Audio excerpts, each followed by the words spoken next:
Hello， 大家好，我是小雨。今天呢，我们来讲1966年拉尼罗斯星球使者呢带地球人参观的奇幻之旅。在1966年的11月呢，伍迪呢在频繁的出差的途中遭遇了一名叫做科尔德的外星生物。令人称奇的是，科尔德是通过心灵感应的方式呢与这个伍迪交流的，两个人之间呢竟然发展出了一段长久的友谊。更令人匪夷所思的是，这个伍迪身边的其他人，包括他的家人、朋友，甚至他的治疗师呢，都声称自己曾经与这位叫做科尔德的外星人有过接触。而伍迪本人呢，更是将他的这段经历呢详细的记录下来，并出版成书。并且呢，自20世纪60年代以来呢，他所发生的一切呢，都始终坚信不疑。科尔德的传说呢，在扑朔迷离的不明飞行物的科学领域呢，已然成为了最令人入胜、最具争议的著名案例之一。乍一看呢，这个故事听起来是足够的离奇，但其背后隐藏的真相呢，却远比我们想象的更加的匪夷所思。而伍迪呢，是西弗吉尼亚州邻近的矿物泉镇的一位普通的阿巴拉契亚居民。在20世纪60年代呢，他只是众多辛勤工作的美国人中的一员。他当时是靠着在一家缝纫机公司担任推销员维持生计。然而在1966年的11月初呢，伍迪在一次出差回家的路上，他平凡的生活轨迹被一种超乎想象的事件彻底颠覆了。那大约是在晚上的7点半，当时的伍迪驾车行驶在西弗吉尼亚州帕克斯堡附近的77号公路上时他突然听到身后传来了一声震耳欲聋的巨响，如同天外来音。他当时就下意识地瞥了一眼后视镜映入眼帘的居然是一辆灯火通明的奇异车辆，正以惊人的速度呢向他疾驶而来。起初呢，伍迪以为那是一辆失控的汽车，直到那个物体如鬼魅般的飞越过他的面包车之后呢，然而停在了他前方不远的道路中央的时候，伍迪猛地踩下了刹车。他的面包车呢停住之后，而那个神秘的物体呢则静静地悬浮在他前方几英尺的空中，纹丝不动。当时的伍迪惊呆了，他从未见过如此奇特的物体。他后来形容呢，它看起来像是一盏老式的煤油灯，那中间呢有一个明显的凸起的管状结构，它的颜色呢是深灰色的，如同燃烧殆尽的木炭一般。而且飞行器发出一种低沉的持续的嗡嗡声，这声音呢就让伍迪联想到了直升机螺旋桨旋转时发出的轰鸣一样。当时的伍迪是非常恐惧的。就在这时候呢，居然飞行器的侧面的一扇门无声的打开了，一个身影呢居然从里面走了出来，一个看起来完全像我们普通人类的一个人，大约40岁左右，中等身材，穿着一身深色的衣服。更令人难以置信的是，那个人一走出飞行器那个门立刻就自动关闭了。而那个神秘的物体呢，则如同被某种力量牵引一般，垂直的突然的冲向了漆黑的夜空。那个人径直的走向伍迪的面包车，来到了副驾驶座的窗边。他看起来呢，与任何的普通的人类没有任何区别，只是肤色略显黝黑，头发呢向后梳的油光锃亮的。他友好的微笑着，示意伍迪摇下车窗。而伍迪呢，就如同被某种无形的力量驱使一般照做了。那个人开口说话了，声音清晰地传入了伍迪的耳中。他开口说：“你为什么害怕呢？我们并没有对你有任何的恶意啊。”伍迪清晰地听到了这些话，也完全理解了他的意义。但是诡异的是那个人的嘴唇却是丝毫没有动，他只是保持着那个友好的微笑。那个人询问伍迪的名字，并自我介绍说他叫科尔德，是来自于遥远的拉尼罗斯星球的探索者。随后呢，这位自称是科尔德的先生呢，开始询问伍迪一些关于他们所在城镇的琐事，伍迪从事的工作以及一些基本日常的闲聊。几分钟友好平静交谈之后呢，这个科尔德先生通过心灵感应的方式告诉伍迪说他必须离开了。于是呢，随后一个神秘的飞行器缓慢的就降落在了附近的地面上，舱门再次无声的打开。当科尔德先生准备回到飞船时呢，他再次回头通过心灵感应对伍迪说道，他说：“伍迪很高兴和你交谈，我们很快会再见面的。”于是呢，舱门关闭，然后那个神秘的飞行器就如同来的时候突然冲向天空，转瞬之间呢消失得无影无踪。当时伍迪震惊的愣在了原地好几分钟，很快的他就强迫自己镇定下来。于是他驾车回了家，将刚刚发生的一切都告诉了他的妻子。然后呢，他做出了一个令人意想不到的决定，他去了当地的警察局，将他的离奇经历呢一五一十的告诉了警方。然而伍迪并没有等待太久这位自称是科尔德的外星人呢居然信守承诺。就在第二天这个科尔德又回来找他了，如同一个遵守约定的老朋友。当时伍迪并不知道，他并不是第一次见到这位奇怪访客的人。就在几周之前的10月11日呢，新泽西州的伊莎白市呢，距离西弗吉尼亚州偏僻的高速公路大约8小时车程的地方，就已经有人目击到了与伍迪的描述非常相似的一个东西。大约10点左右呢，该地区报告出现了一个不明飞行物，但这次事件的第一批目击者竟然是一位正在值班的警察和他的妻子。他们将那个不明物体描述为一辆像汽车一样大小的耀眼的白光，它几乎撞上了一座电视塔，然后缓慢地消失在了连绵起伏的山丘之后。就在同一天晚上，2个10几岁的男孩正兴致勃勃地穿过新泽西的收费公路下方的一个洞，准备去玩他们喜爱的游戏。就在这个时候呢，他们看到了他们一生之中见过的最奇怪的一个人，他独自一个人就站在这个马路对面的栏杆后面。当时的孩子们以为他可能是车坏了，所以他站在那儿寻找救援嘛。但是孩子们又感觉到奇怪，说他所站的那个位置是任何车辆都无法到达的一个地方。男孩们后来回忆说那是他们见过最高的一个人几乎有7英尺高，而且呢体格异常的壮硕。他穿着一件颜色怪异的连体的工作服，上面布满了难以辨认的污点。他说他长着一双小而圆的眼睛，眼距呢异常的宽阔，脸上呢却带着一个巨大而不自然的笑容，那个笑容僵硬诡异，仿佛一张固定在脸上的面具。当时男孩子们几乎是立刻就吓得魂飞魄散，尖叫着跑掉了。他们最初并没有告诉任何人这件事情，但是后来当他们听说了当晚停车场发生离奇事件的遭遇的时候呢，觉得最好还是将他们所看到的一切呢报告给警方。1周后呢，一名叫做约翰基尔的纽约作家呢对这2个惊魂未定的男孩进行了细致的采访。当时正值不明飞行物目击事件频发，而且这些事件发生在相对集中的时间和区域，这就引起了这个约翰基尔的浓厚兴趣。他因此被吸引到了这个充满谜团的地区进行调查。在分别采访了2个青年之后经验丰富的这个约翰基尔就确信他们所讲述的一切都是真实的。几周之后呢，约翰基尔在当地的报纸上读到了关于伍迪遭遇的报道之后并且在电视上看到了伍迪的采访。令他震惊的是呢，伍迪似乎描述的正是他在新泽西州这个地区调查时所听说的同一个神秘的物体。而约翰基尔呢，是一位著名的调查员、作家，他最广为人知的理论是关于超微生物的，特别是他深入研究了神秘的那个天鹅人。天鹅人呢是一种长着巨大翅膀、眼睛鲜红的奇异生物，之前我也讲过。最早的目击事件呢就发生在西弗吉尼亚州，其中一起令人不安的事件呢就发生在詹姆斯·莉莉位于西弗吉尼亚州的家中。而莉莉一家呢一直饱受各种奇怪的声音和无法解释的骚灵现象的困扰，他们甚至开始怀疑自己的房子有可能是闹阿飘了。在半夜时分呢，家里的门和橱柜呢都无缘无故的砰砰作响，有的时候还会传来仿佛来自于遥远地方婴儿令人心悸的那种哭声。更诡异的是，几乎每天晚上大约5点钟呢，他们的电话都会准时响起，但当他们拿起听筒时呢，听到的却是一种他们形容为奇异的金属般的声音，说着一种完全无法理解的语言。他们曾向电话公司报告过此事，但得到的答复却是毫无头绪，没有任何的解释。更令人毛骨悚然的是，他们几乎每天晚上都能够看到自己家房屋上方出现的一些不寻常的光芒。我们见过各种各样奇怪的光芒，但是他说那些光会不断的变换颜色，有些光点还非常的低，我们甚至一度以为能够看到那个光里面的窗户形状，而它们出现的时候竟然一点声音都没有。然而所有的这些怪异的现象中，最令人恐惧的是发生在莉莉年仅16岁的一个女儿琳达身上。有一天晚上，琳达突然被房间里传来的某种声音吵醒，当她迷迷糊糊地睁开双眼的时候，她就看到了一个正在俯身凝视她的一个人。她说那是一个男人，身材高大的男人，非常壮硕。当时光线很暗，她说她看不清他的脸。她说但是我清晰地看到了他正在对我微笑。他围绕着我的床慢慢地走了一圈，然后就站在我的正上方，一动不动地盯着我。当时我吓得再次尖叫起来，然后本能地把自己卷到了被子里，蒙住了头。当我再次鼓起勇气掀开被子去看的时候，他说那个人已经消失得无影无踪了，仿佛从未出现过。他说虽然我无法断言这个咧嘴笑的人是否就是伍迪遇到的那个科尔德，但令人不安的是，这件事情都发生在同一周内就如同某种诡异的巧合。就在伍迪和这些目击者都与这个疑似外星生物遭遇后的第二天呢，一位敏锐的电视台节目作者呢，迅速赶到了伍迪工作的商店，并热情地邀请他当天下午参加电视直播。于是伍迪同意了，勇敢地走上了荧幕，面对无数的观众呢，讲述了他令人难以置信的遭遇。主持人最后问他说：“你相信飞碟吗？”伍迪回答说：“我以前从不相信飞碟，我真的从来没有相信过。”主持人问：“那你现在相信吗？”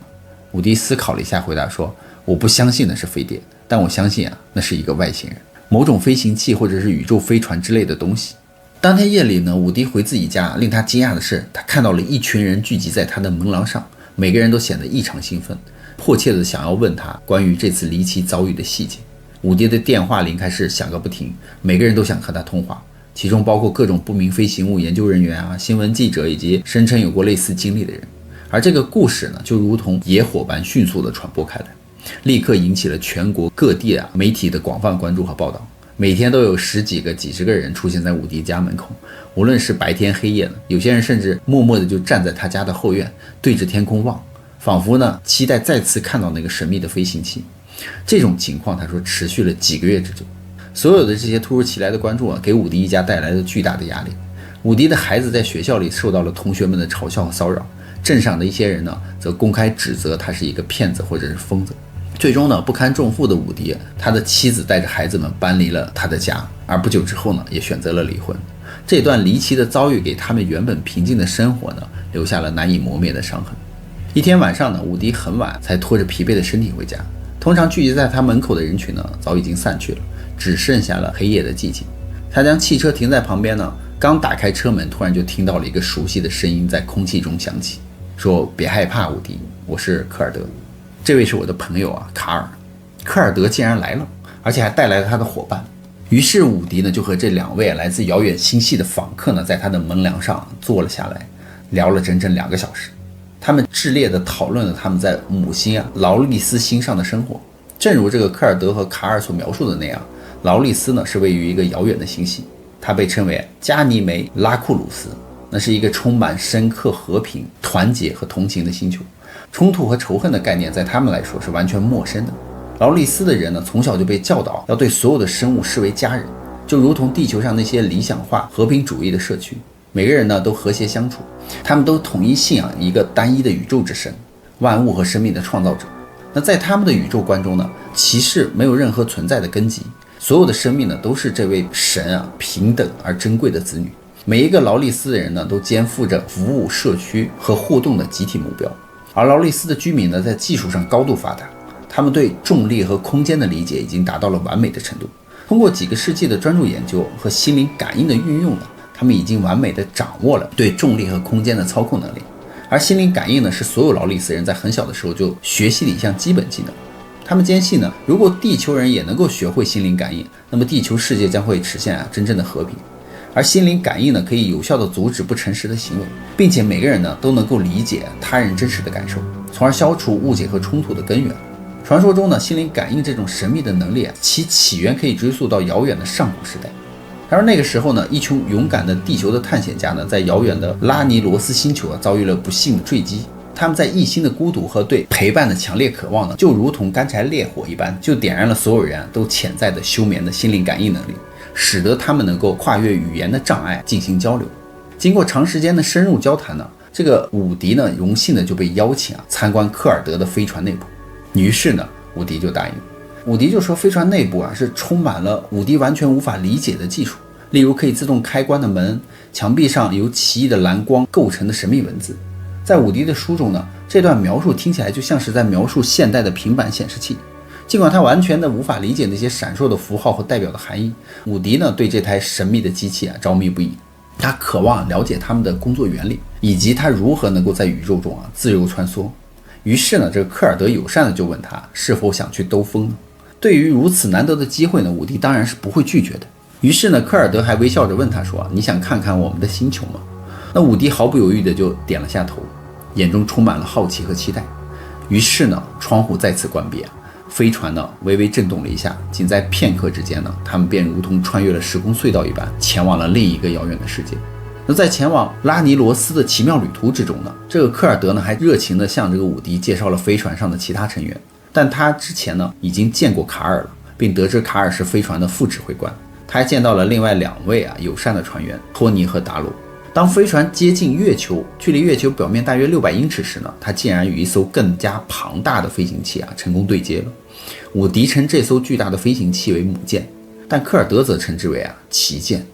旗舰的体积非常的庞大，完全超出了伍迪对任何飞行器的想象。它大约有9层楼高，至少有300英尺长，而且旗舰呢缓慢地靠近月球的表面，停留在距离月球表面不到50英尺的空中。那里呢已经停泊着其他几艘形状各异的大型飞船。当飞船的窗户再次关闭的时候呢，几秒钟之后呢又重新打开了。这一次呢，他们竟然已经置身于土星的上方。伍迪并没有看到任何有生命的迹象，但他被告知呢，这颗巨大的行星上是存在着农业活动的，这让他感觉非常震惊。于是窗户再次关闭，他们的星际之旅呢继续进行。下一站呢是科尔德的家乡拉尼罗斯。由于他们掌握了弯曲空间和时间先进的技术呢，所以这个科尔德和他的同伴们几乎可以在短时间之内到达宇宙中的任何地方。前往拉尼罗斯的旅程呢，他说大约持续了30分钟。抵达拉尼罗斯之后呢，伍迪和科尔德的飞船呢以及其他船员就回到了一个小型的飞船之上，并与大型的这个旗舰分离。当小型的飞船在拉尼罗斯星球上空飞行时呢，伍迪看到了许多科尔德称之为聚会的城市。那里有着广阔无垠的田野、茂密的森林、河流小溪。在那些被称之为聚会的城市中呢，有无数的人悠闲地走动，道路和高速公路上也有各种各样的车辆在行驶。但令伍迪惊讶的是，这些车辆没有轮子，而是悬浮在地面上方大约1英尺的高度。很快呢，这个飞船平稳的降落，伍迪被科尔德热情地带到了他的家。伍迪对这栋用砖和玻璃建造的现代化建筑感到非常震惊，因为房子里配备了各种先进的设备，例如自动化的厨房，而所有的这些呢，都依靠清洁高效的核能在运行。接下来呢，这个科尔德还带着伍迪参观了附近的一座城市，他们称之为27号聚会。他说他看到数百人在各种造型奇特的建筑物之间自由移动，但他们使用的是一种自动人行道，这让伍迪呢大开眼界。